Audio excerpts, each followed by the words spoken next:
nagdesisyon ang Quadcom members na ikansela sana ang pandinig na ito ngayon sa kadahilanang hindi pa po natatapos ang mga pagsusuri namin sa mga taong gustong lumabas at magpahayag ng kanilang mga nalalaman ukol sa mga usapin na tinatalakay ng Quadcom. Partikular ang pagkalat ng illegal na droga at extrajudicial killings. Kaya po minabuti na ikansila muna.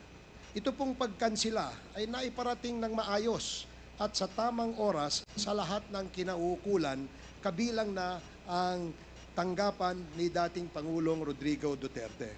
Kaya naman ng aming mabalitaan na darating ngayon sa kapulungang ito upang kumprontahin ang Quadcom kung bakit kinansila ang hearing kung kailan nandito na sa Manila ang dating Pangulo, ay minabuti na namin na ipagpatuloy na upang ma-take advantage namin ang inyong presensya kahit na walang formal na sagot ang inyong abogado sa inyong pagdalo ngayong araw.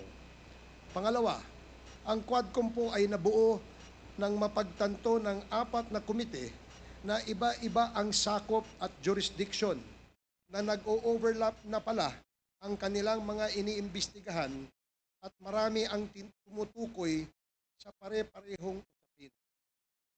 Kaya minabuti ng na pag-isahin upang hindi pa ulit-ulit at ang pagtalakay sa pare-parehong usapin at pabalik-balik ang mga witnesses at mga congressmen. Nasasayang ang pera ng bayan. Hindi sinadyang nag-overlap ang mga issues, subalit nakita ninyo kung paanong ang illegal na droga ay naghudyat na mga patayan na ngayon ay tinawag nating extrajudicial killings. At naging konektado rin ito sa mga pogo at mga taong nakita na nasa likod ng mga illegal na droga ay siya ring may kinalaman sa pogo at may koneksyon din sa mga matataas na opisyal ng gobyerno. Dito nagsimula ang mas malalimang investigasyon kung saan maraming nasangkot sa mga revelasyon ng mga taong humarap dito. Nagulat ang bayan. Napakalaki pala ng bagay na ito. Hindi namin maaaring talikuran ang aming tungkulin kung kaya't pinagpatuloy namin ito hanggat lumabas na nga ang pangalan ng ating dating Pangulo. Sa kagustuhan naming bigyan ng pagkakataon ang dating Pangulo na magpaliwanag at pasinungalingan ang mga bintang sa kanya, ay minabuti naming siya mismo ang aming imbitahan. Kaya ngayon na nandirito na ang dating Pangulo, tinatanggap po namin ang inyong pagdalo at kami po ay nagpapasalamat. Sa huling sagot sa amin ni Attorney Delgra na hindi na kayo dadalo sapagkat nasabi na ninyong lahat ang kailangan ninyong sabihin, kung kaya't isinama na niya sa kanyang sagot ang inyong opening remarks sa Senado. Ay ito na rin ang ituturing naming opening remarks ninyo dito sa amin. Sa kanya namang pahayag na sinabi daw ninyo na wala ng integrity, walang independence at probity ang Quadcom, kung kaya't hindi nyo na kailangan pang dumalo, kami ay nagagalak na dumating pa din po kayo. At sa inyong desisyon na magpakita dito sa amin at paunlakan ang aming imbitasyon, ay pinasisinungalingan ninyo ang sinabi ni Attorney Delgra na wala kaming integridad, walang independence at walang probity. Sa sinabi din ni Attorney Delgra na ang aming pandinig ay isa lamang political ploy at ginagamit lamang namin upang hanapan ng basihan ang mga krimen na isasampalaban sa inyo. Nais po naming tiyakin sa inyo, Mr. President, na hindi po iyon ang trabaho ng Quadcom.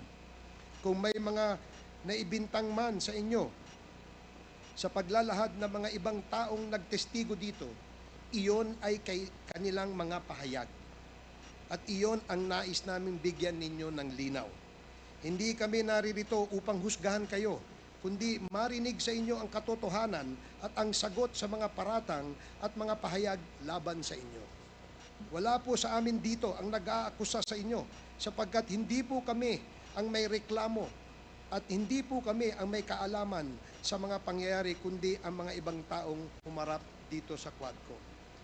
Kung sa sinasabi niyo po naman na ang mga ibang tao na humarap dito ay aming pinwersa upang magsabi ng hindi totoo at tinawag nyo pong subornation ang ginawa ng Quadcom members, ay nagkakamali po kayo, Mr. President.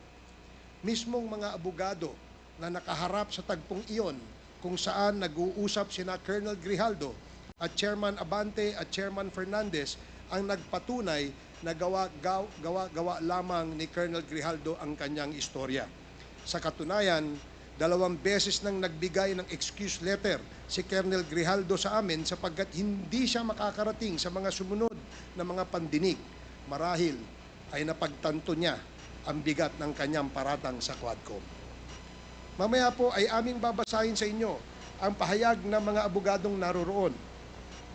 Sa punto pong ito ay papayagan na po natin ang pagtatanong ng mga membro sa inyo upang bigyan linaw ang mga naipahayag na rito laban sa inyo, upang maging gabay namin sa pagbalangkas ng anumang kailangang hakbang upang maprotektahan pa ang mga karapatan ng mga taong naaakusa at mapangalagaan din ang mga karapatan ng mga taong naaapi sa pamamagitan ng pag-amyenda ng mga batas, paggawa ng mga bagong batas o pag-repeal sa mga umiiral na mga batas.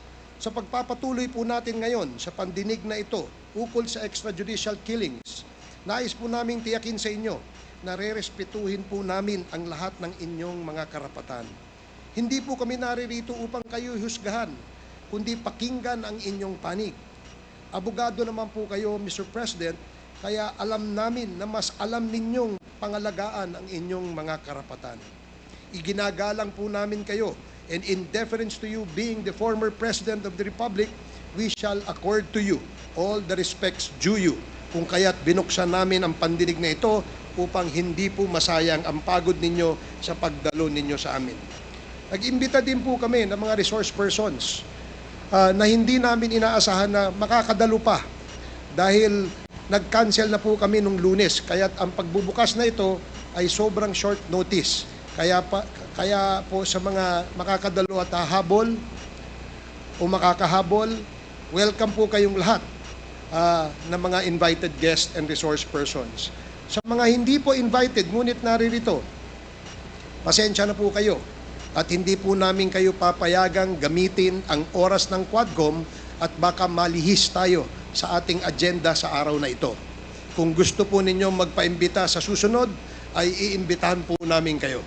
Marami pa pong pagkakataon at kami ay umaasa na kayo ay dadalong muli sa ating mga susunod na mga pagdinig.